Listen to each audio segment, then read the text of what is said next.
wa huwa yashku diqal ma'asi fa ka'annama yashku rabbah. Siapa, kata Rasulullah, ketika dia Allah takdirkan hidup di waktu pagi, lalu kerjanya mengeluh saja tentang kehidupan ini, dek bare lah hidupku, tak macam pernah Allah kasih dia nikmat, mengeluh saja kerjanya, mengadu kepada manusia, tak pernah mengadu kepada Allah Ta'ala.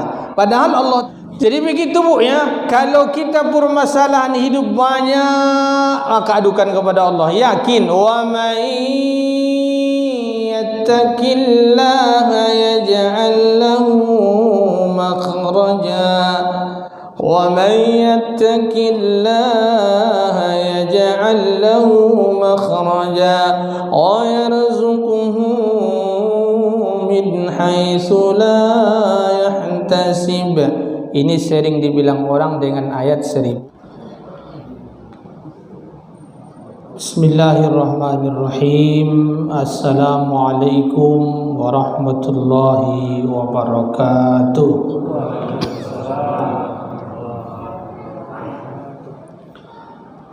Alhamdulillahi rabbil alamin. Bersyukur kita kepada Allah atas nikmat yang Allah karuniakan kepada kita. Wassalatu wassalamu ala nabiyyinal mursalin. Bersalawat kita kepada Nabi. Allahumma salli ala sayyidina Muhammad wa ala ali sayyidina Muhammad. Pada malam yang berbahagia ini kita lanjutkan kajian kitab Nasaihul Ibad, membaca. Mudah-mudahan kita dapat manfaat faedah dari kajian kita nantinya. Selanjutnya Bapak Ibu yang dimuliakan Allah, di dalam kitab ini qila itu disebutkan, dikatakan dalam satu untaian hikmah yang ditulis oleh pengarang kitab ini. Apa kata beliau? Ikmalul aqli itba'u ridwanillahi wajtinabu sukhtihi. Bahwa manusia yang sempurna itu, akal yang sempurna itu adalah ketika kita mempergunakan nikmat Allah ini di jalan yang diridhai Allah, baru dibilang kita sempurna akalnya. Kalau tidak, kalau seseorang itu memperturutkan hawa nafsunya, apa yang dia mau saja yang dia kerjakan, maka kebalikannya, dia ini adalah orang yang tidak sempurna akalnya. Kalau bahasa awaknya kurang akal. Berarti kalau kurang akal untuk rumah sakit Pak. Kenapa? Karena landasan ayatnya ada. Ketika manusia itu mempergunakan nikmat di jalan yang diridhai Allah, dia pakai matanya ke jalan yang baik, dia pakai telinganya ke jalan yang baik, kemudian dia pakai pandangannya ke jalan yang baik, maka dia lebih mulia daripada malaikat. Tapi kalau tidak, dia perturutkan matanya melihat yang tak baik, kemudian dia perturutkan telinganya mendengar yang tak baik, kemudian dia perturutkan pandangan lisan telinganya ke jalan yang tak baik. Nah, inilah yang dibilang Allah itu ulaika kal an'am bal hum adallun ulaika humul ghafilun. Mereka lahum qulubun la yafqahuna biha wa lahum a'yunun la yubsiruna biha wa lahum adhanun la yasma'una biha, maka mereka itu kata Allah seperti binatang. Kan itu bukan ustaz yang bilang, Pak. Allah bilang ulaika kal an'am bal hum adallun, bahkan di bawah itu lagi. Kan gitu. Di bawah itu lagi, ulaika kal an'am bal hum adallun, bahkan lebih parah lagi, ulaika humul ghafilun, mereka itu adalah orang-orang yang lalai. Ghafil itu artinya lalai. Tapi kalau ada orang dia tidak mau solat, tu dia tidak mau menutup aurat, dia selalu melakukan perbuatan maksiat. Kalau kita bilang dia kurang akal, marah dia. Tapi ini kan Allah yang bilang, kan bukan kita. Tapi kalau disebut kurang akal, tiba cabak awak tahu tu cabaknya? Cabak apa cabak tu? Cangkuah. Cangkuah. Tak nampak dia wang KTP yang pokok Islam kau ya ni tu. Iyo KTP Islam. Cuma perilakunya enggak, itu salahnya tu. Jadi itulah manusia tu. Jadi inilah yang dibilang oleh pengarang kitab ini, ketika kita menjalankan apa yang diridhai Allah, maka akal kita sempurna dan menjauhi yang dimurkai oleh Allah Subhanahu wa taala. Banyak perkara yang dimurkai Allah yang harus kita tinggalkan. Salah satunya kalau kita nak dapat ridha Allah, inilah yang dibilang Nabi, ridallah fi ridal walidain wa sukhtullah fi sukhtil walidain, bahwa ketika kita ingin mendapatkan ridha Allah, maka harus dapat ridha orang tua. Kalau misalnya orang tua tak sudi menengok perilaku kita, sakit hati dia dengan kita, maka pada saat itu Allah pun akan murka kepada kita. Maka Bapak Ibu yang dimuliakan Allah, ketika ayah kita tak ada, maka pintu surga tertutup satu. Ketika ibu kita sudah tiada, terbuka pintu surga dua. Banyak pintu surga itu. Jadi kalau sudah mereka meninggal dan tidak ada pintu surga terbuka untuk kita lagi, Ustaz, bukan begitu maksudnya. Tentu berbakti kepada kedua orang tua berbeda pahalanya ketika mereka sudah tiada. Kalau mereka sudah tiada, ila hadratin nabiyil mustafa Muhammadir Rasulillah sallallahu alaihi wasallam khususan, itu saja lagi. Itu saja Al-Fatihah.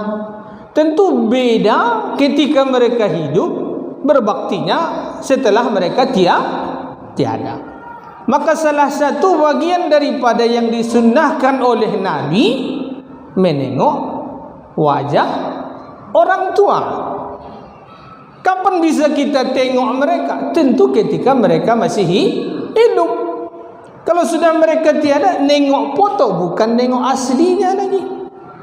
Itu salah satu bagian daripada yang disunnahkan oleh Nabi. Berpahala kalau kita tengok wajah orang tua. Yang kedua, yang disunnahkan dapat pahala kita, menengok Quran. Jadi kalau Bapak Ibu hafal pun surat Al-Mulk itu, hafal pun surah Yasin itu, hafal surat Al-Kahfi itu, kalau bisa tengok juga Quran sekalian membaca, pahalanya dapat. Pahala menengok dapat, pahala membacanya pun dapat. Tapi kalau cuma hanya murojaahnya saja, berarti pahalanya pahala menghafalnya saja, membacanya saja. Jadi yang di sini apa, Ustaz? Kalau yang di sini bukan Quran, aplikasi. Karena virus Omikronnya hilang, ya kan? Virus Omikron kan hilang. Mana adalah virus? Karena virusnya kan ada lagi. Berarti ini aplikasi. Kalau Bapak Ibu bilang baca Quran di HP, jangan bawa dia ke WC. Tak boleh. Karena Nabi ketika nak masuk ke kamar mandi, cincin beliau bertuliskan lafaz Allah, beliau letak di luar. Tak hilang, tak dicela orang. Kalau ada orang sekarang Pak Abang itu pakai kalung apa tu, Pak? Obat ya Pak ya. Ada tulisan Allahnya tu. Jangan bawa ke WC tu. Jangan pula letak di luar. Letak di luar hilang. Ya kan? Sekarang ni banyak orang menggunakan kesempatan dalam waspada. Jadi itu. Jadi kalau ini Quran jangan bawa ke WC Pak. Jadi kalau misalnya ada Quran, ada di HP, ada Quran, mana yang bagus? Baca Quran tu. Kalau ini membaca HP nama tu, habis baterai mati. Itu. Kan itu lebih bedanya tu. Salah satunya tadi apa? Menengok wajah orang tua. Yang kedua menengok Quran. Yang ketiga memandang air Zam-Zam. Itu. Nengok ada Zam-Zam tu pahala tu Pak. Jadi ada namanya Tuan Kipli, udah berpuluh-puluh tahun beliau di Makkah. Itu kalau beliau tu kalau minum air Zam-Zam tu lama dia tengok baru dia minum tu.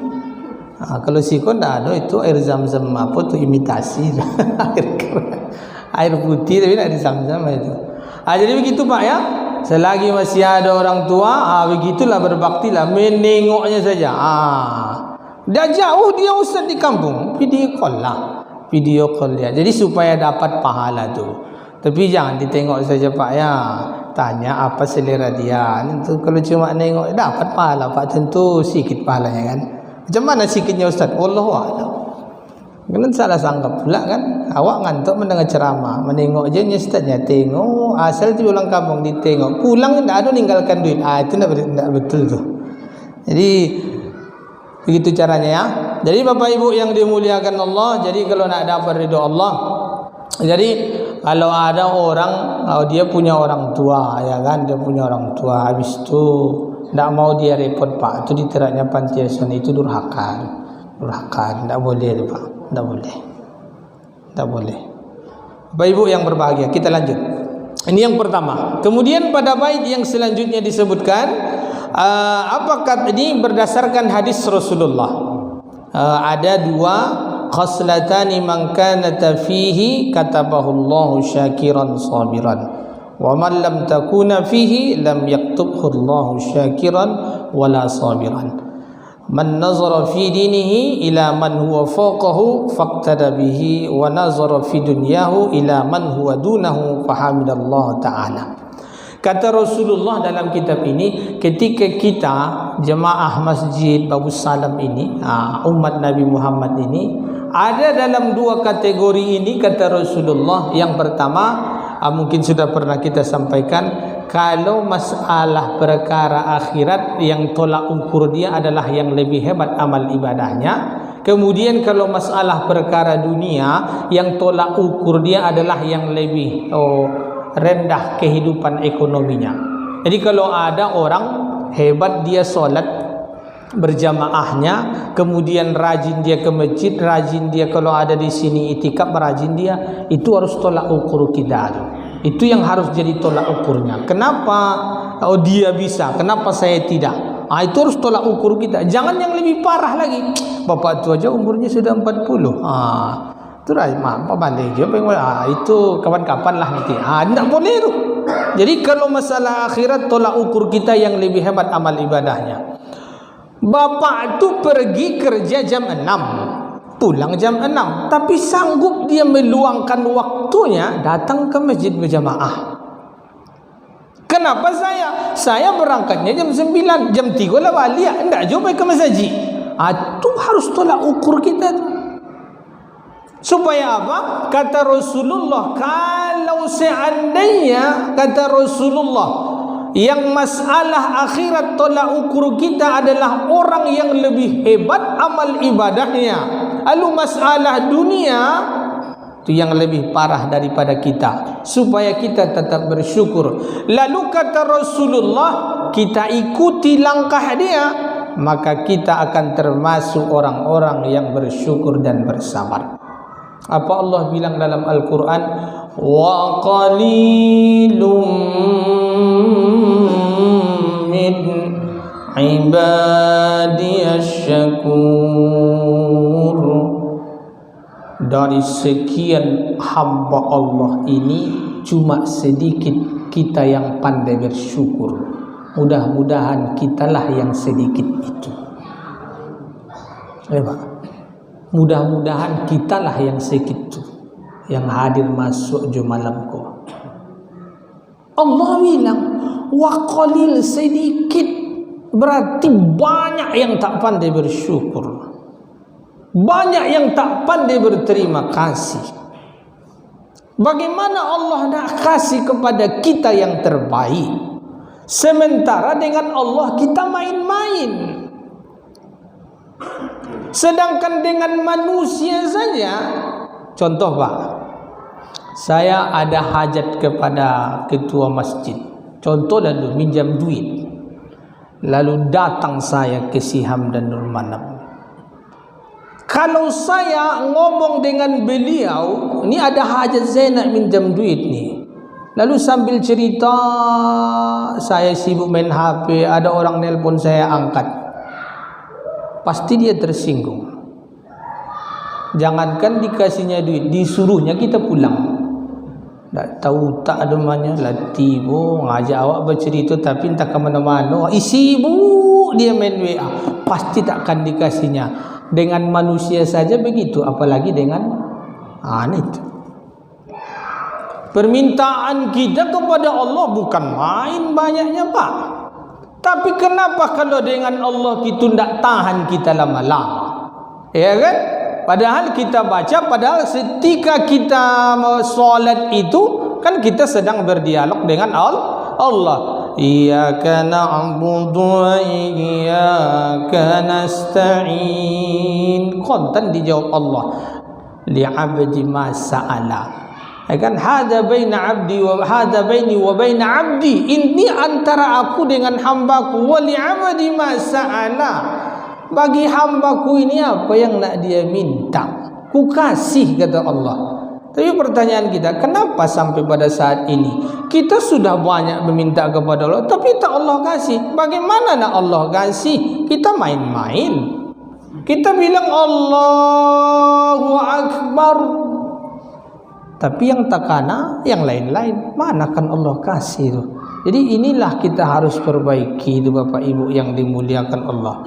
Jadi kalau dengan Allah itu, kalau dengan HP itu kadang-kadang kita tahan setengah jam. Apalagi orang yang main-main apa namanya itu Pak? Main handphone, bapak-bapak lah tu main skater, entah apa skater, main superwin, tahan dia berjam-jam. Kenapa dengan Allah itu? Kenapa kalau menonton TV itu lama kita tahan? Kenapa dengan Allah tak tahan kita lama-lama? Akan begitu.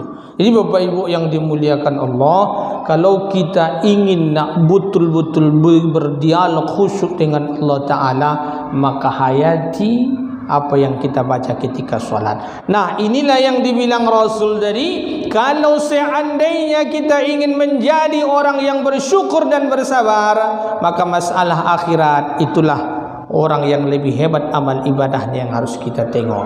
Kemudian sebaliknya kata Rasulullah, kalau seandainya ada orang yang jadi tolak ukur dia, masalah akhirat lebih parah dari dia, kemudian masalah dunia dia tengok yang lebih hebat dari dia, maka dia tidak akan pernah tercatat sebagai orang-orang yang bersyukur kepada Allah. Bahkan kata Rasulullah, ketika dia mendapatkan suatu musibah dari Allah Ta'ala, maka dia akan cepat menyesali dirinya. Jadi kalau kita dapat musibah, dapat nikmat, itu bukan kebetulan. Kalau dapat PT apa Ibu, ada orang ngasih kepada kita, itu bukan kebetulan. Tidak ada istilahnya rezeki harimau. Kan ada orang tu rezeki harimau je kan, tapi PT-nya banyak cari tu rezeki harimau. Mana pula rezeki harimau? Orang yang menerima. Memang mau bapak dibilang harimau? Tidak kan? Ada itu. Bukan rezeki harimau tu. Memang sudah diatur Allah. Ma asaba min musibatin, sesuatu yang ada pada kalian, baik dia yang baik ataupun yang tidak baik, jauh kita sebelum ada, kata Allah, illa fi kitabim min qabli an nabra'aha. Jauh kita sebelum ada, bumi ini belum ada, semua belum ada, semua sudah ada dalam ilmu Allah. Jadi tidak ada yang kebetulan. Kebetulan tadi lupa saya megang remnya, terus tu terlantak orang. Bukan kebetulan. Kalau kita dapat nikmat yang baik, bukan kebetulan, alhamdulillah. Kalau kita dapat yang tak baik, musibah yang menimpa kita, bukan kebetulan, begitu Pak. Jadi Bapak Ibu yang dimuliakan Allah Subhanahu wa taala, jadi tidak ada yang kebetulan. Semua sudah diatur Allah. Kita hanya menjalani saja.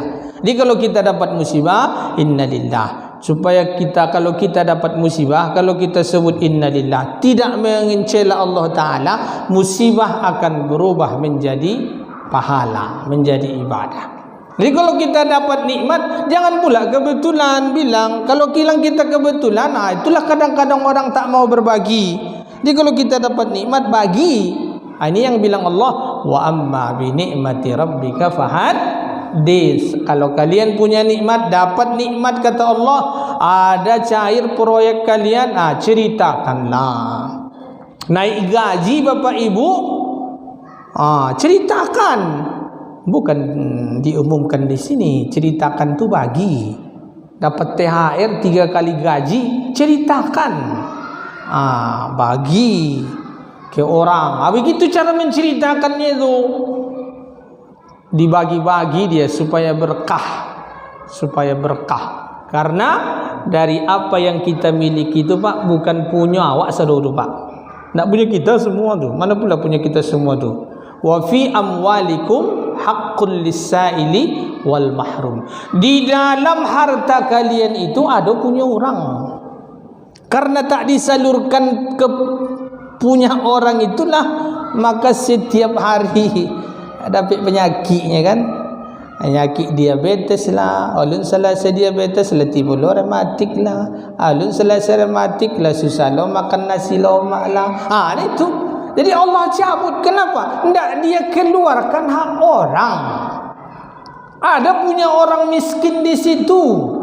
Ada punya orang fakir di situ, keluarkan. Kalau kita keluarkan berkah. Itu dia. Jadi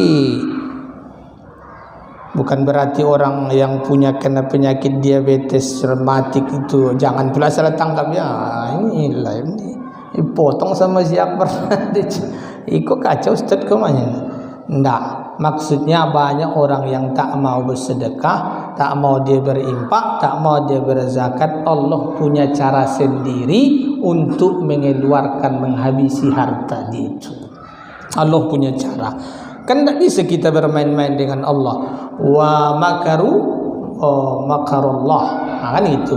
Wallahu khairul makirin. Mereka berbuat tipu daya. Mereka bermain-main dengan Allah. Allahu khairul makirin. Allah lah sebaik-baik pembuat skenario. Jangan main-main dengan Allah. Allah tu yang menjadikannya, tentu Allah punya cara sendiri untuk mengambilnya. Dapat tiba penyakit masuk rumah sakit awal boros kan, tentu boros tu habis mah. Jadi Bapak Ibu yang dimuliakan Allah, itu yang kedua. Yang selanjutnya kita lanjutkan. Man asbaha wa huwa yashku diqal ma'asi fa ka'annama yashku rabbah. Siapa kata Rasulullah ketika dia Allah takdirkan hidup di waktu pagi, lalu kerjanya mengeluh saja tentang kehidupan ini, dek bare lah hidupku. Tak macam pernah Allah kasih dia nikmat. Mengeluh saja kerjanya. Mengadu kepada manusia, tak pernah mengadu kepada Allah Ta'ala. Padahal Allah Ta'ala itu Allahus Samad. Allahus Samad, Allah tempat bergantung. Kalau manusia ini tempat kita mengadu, jadi tidak boleh mengadu kepada manusia Ustaz. Boleh, tapi sebelum mengadu kepada manusia, mengadu dulu kepada Allah. Sebelum diadukan kepada manusia, kepada Allah dulu. Karena kalau kepada manusia, kadang-kadang dapat jalan keluar, kadang-kadang pusing kita. Pusing kita, sakit awak, ya kan? Pada kaji-kaji kita yang sebelum itu. Jadi kalau mengadu tu kepada Allah lah, Ini doanya. Tengok ni Pak. Ini doa yang sangat luar biasa. Ketika Nabi Musa sallallahu alaihi wasallam, ini doa juga yang dibaca oleh Nabi Musa pada ketika itu. Apa kata beliau? Allahumma lakal hamdu wa ilaikal mustaqa. Bagus doa ini Bu. Allahumma lakal hamdu wa ilaikal mustaqa wa antal musta'an. Dah dapat lah alun. Awak dapat baru lupa alif ustaznya. Dapat alif lupa banyak. Artinya Allahumma lakal hamdu. Artinya ya Allah, untukmu segala puji. Wa ilaikal mustaqa. Hanya kepadamu ya Allah tempat mengadu. Wa antal musta'an. Engkaulah tempat meminta tolong. Pendek doanya Bu. La haula wa la quwwata illa billahil aliyil azim. Dapat Bu? Allahumma lakal hamdu wa ilaikal mustaqa wa antal musta'an. La haula wa la quwwata illa billahil aliyil azim. Itulah Bu. Nanti kirim sama Ustaz Akbar. Dapat dia tu. Kalau tidak dapat dia cari di Google. Kalau tidak ada nanti saya kirim. Jadi begitu Bu ya. Kalau kita permasalahan hidup banyak, maka adukan kepada Allah. Yakin. Wa man yattaqillaha yaj'al lahu makhraja. Wa man yattaqillaha yaj'al lahu makhraja wa yarzuquhu min haitsu la yahtasib. Ini sering dibilang orang dengan ayat 1000 dinar. Dinar itu mata uang. Jangan pula dengan membaca itu mengharapkan dapat duit pula. Nah, itu istilah tu. Sama dengan doa apa tu Pak? Rabbana atina fid dunya hasanah wa fil akhirati hasanah wa qina adzabannar. Diistilahkan dengan doa sapu. Mana pula bilang Nabi doa sapu jagat tu. Itu istilah kita aja tu. Karena doanya dunia dan akhirat, maka disapu bersihnya semua. Itu maksudnya tu. Ya kan? Doa sapu jagat. Nah, ini bagus juga nih Bapak Ibu yang dimuliakan Allah. Jadi apa kata Allah Ta'ala? Kalau kita bertakwa kepada Allah, permasalahan hidup kita banyak. Barik hidupku ya Allah. Tak tahu ambo surang menghadapinya, maka sebutlah la haula wala quwwata illa billah. Bawa sujud kepada Allah Subhanahu wa taala. Insyaallah Allah kasih jalan keluar. Jadi kalau kita punya permasalahan hidup, kenapa kadang-kadang sampai pada saat ini doa kita tak dikabulkan Allah? Allah ingin kita lama-lama semakin dekat dengan Allah Ta'ala. Tunduklah dulu, hambaku itu masih main-main dia, biarlah dia datang terus kepadaku. Itu tujuan Allah Ta'ala. Jadi kita harus berbaik sangka kepada Allah. Jangan sekali, dua kali kita minta. Makanya sampai dengan istikharah tu, salat istikharah tu kan tak boleh sekali dua kali, berkali-kali sampai kita mantap. Begitulah kita dengan Allah Subhanahu wa Ta'ala. Pak Ibu yang dimuliakan Allah Subhanahu wa Ta'ala, kita lanjut. Itu yang pertama. Jadi siapa orang-orang yang ketika di waktu pagi kerjanya hanya mengeluh saja, maka orang yang seperti ini kurang berkah dia.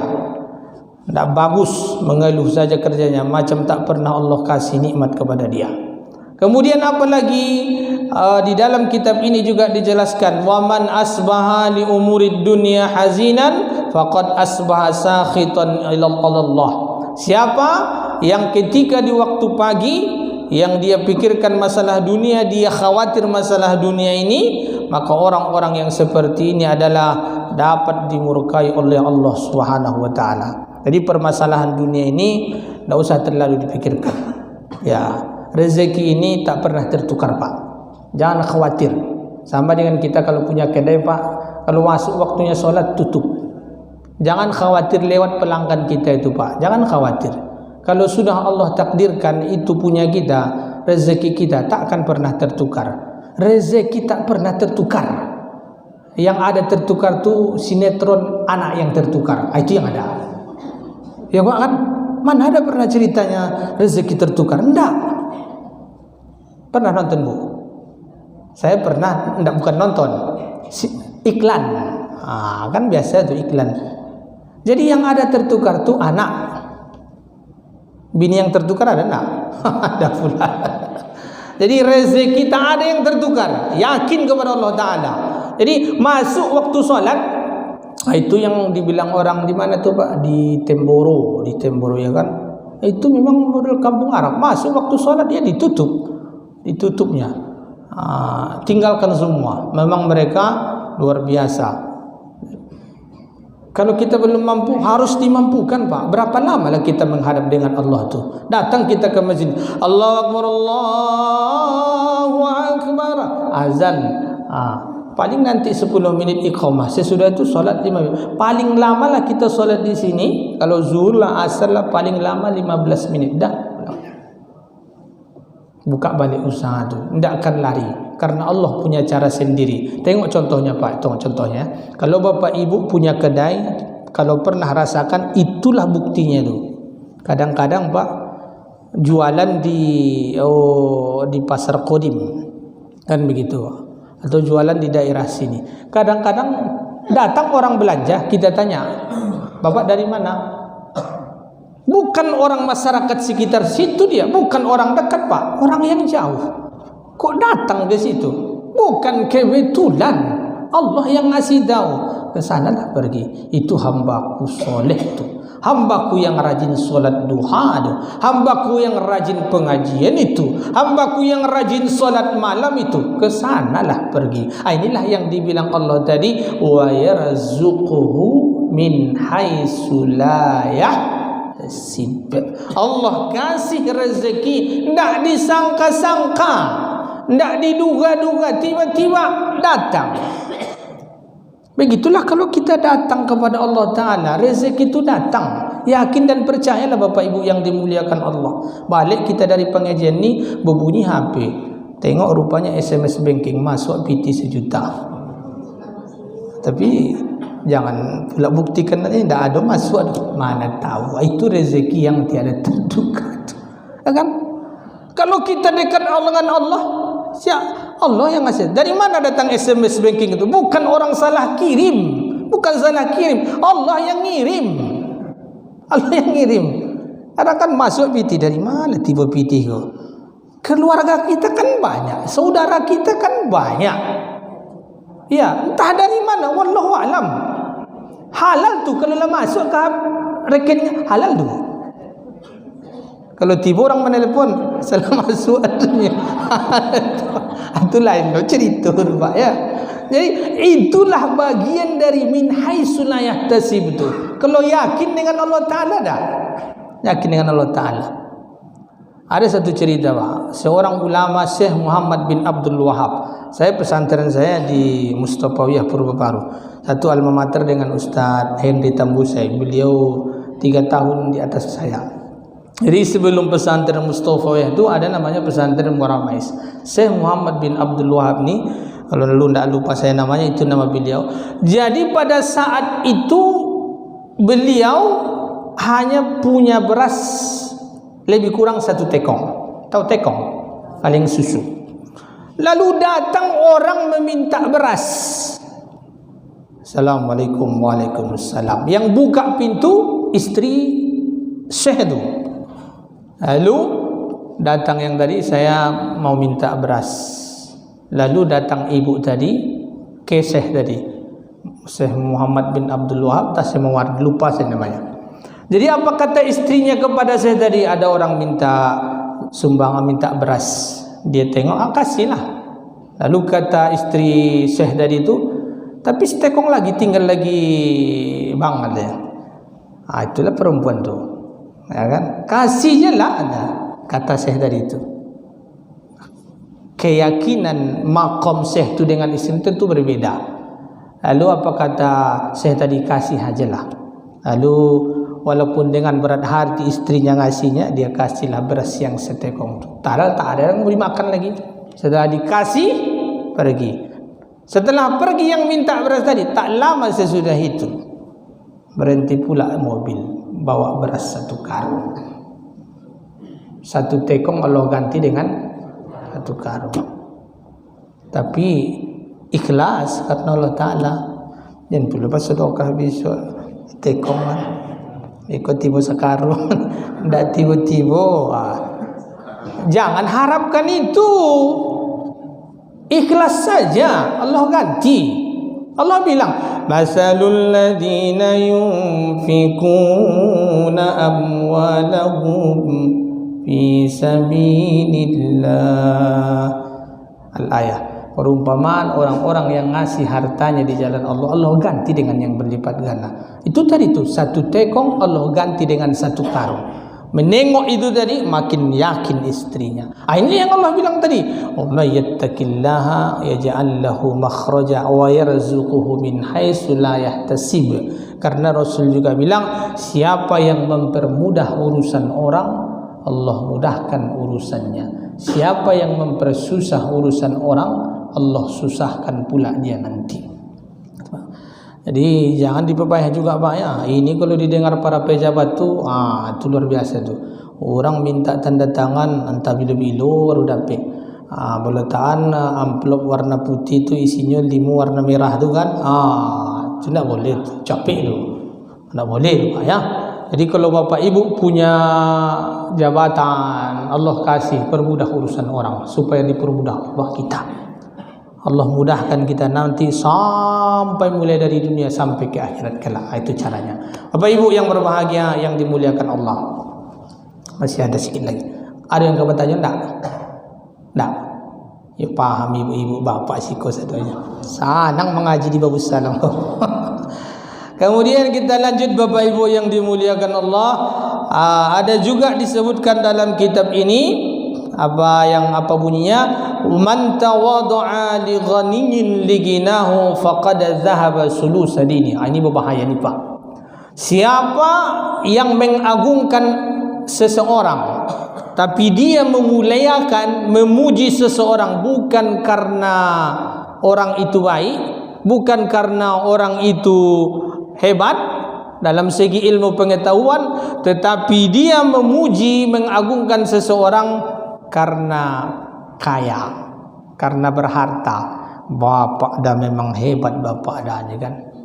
Luar biasa bapak dah. Bapak yang paling kaya sini. Tujuannya setelah dipuji supaya dapat duit. Itu konsekuensinya, akibatnya itu bisa menghilangkan agama dia, akidah dia, menggadaikan akidah sampai 1/3 daripada agamanya akan hilang. Jadi kalau kita mengagungkan seseorang itu bukan karena dia kaya, bukan karena hartanya, tapi karena dia memang alim, karena dia memang orang baik, kita puji dia. Boleh. Boleh kita memuji manusia Ustaz, boleh. Tapi ketika kita dipuji oleh manusia, kembalikan pujian itu kepada Allah. Ini itu caranya. Jangan sampai pujian itu berhenti di sini. Kalau sampai pujian itu berhenti dalam diri kita, itulah yang membuat akan sombong. Ya kan? Jadi Bapak Ibu yang dimuliakan Allah, ketika kita dipuji manusia, alhamdulillah. Itu semuanya karena Allah Subhanahu wa taala. Jadi ini banyak terjadi nih Pak, para pejabat tu kan lajole pajak tu salah. Dipuji-puji jo, tapi supaya dapat jabatan, tak boleh itu.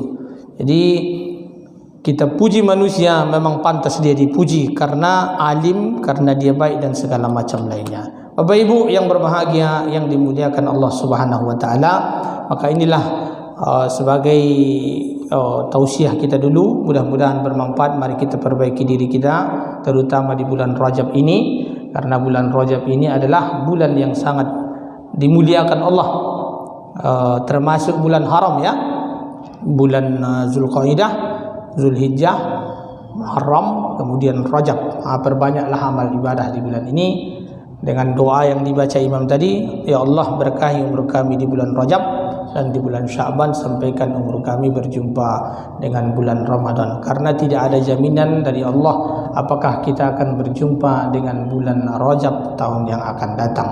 Kalau inilah bulan yang terakhir, mudah-mudahan Allah berikan keberkahan, Allah terima seluruh amal ibadah kita. Perbanyak amal ibadah. Fala tazalamu, tak boleh berbuat zalim, tak boleh berbuat dosa di bulan ini. Kalau dulu tak boleh melakukan peperangan. Kalau orang muslim melawan orang kafir tak boleh.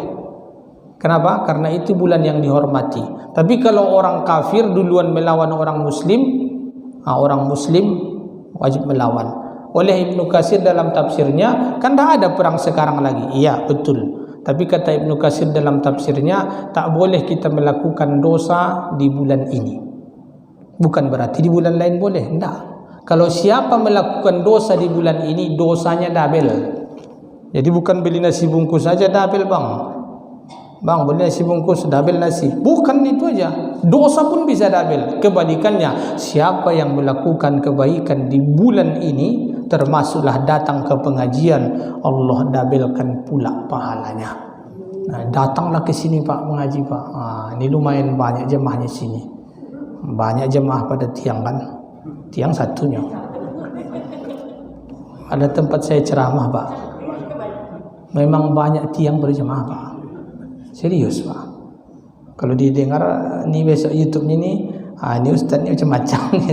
Memang iya Pak. Tapi saya tetap istiqomah. Udah 2 tahun saya ngisi wirid ke situ. Hampir tahun ketiga. Saya tetap istiqomah. Walaupun memang ya Pak, 2 bapak-bapak, 2 ibu-ibu. Tambah pengurusnya takmirnya kadang sampai 5. Tapi saya tetap istiqomah. Karena yang sesuai dengan Nabi, kita tugasnya hanya menyampaikan saja, yang ngasih hidayah Allah Ta'ala. Untunglah mic-nya mic luar dan mic dalam. Kalau mic dalam saja, yang kedai ceramah itu itulah 3 tahun. Tapi tak apalah, mudah-mudahan Allah kasih mereka hidayah dan keistiqomahan dalam beribadah. Amin ya rabbal alamin. Kita tutup dengan subhanakallahumma bihamdika asyhadu an la ilaha illa anta astaghfiruka wa atubu ilaik. Akhirul kalam. Assalamualaikum warahmatullahi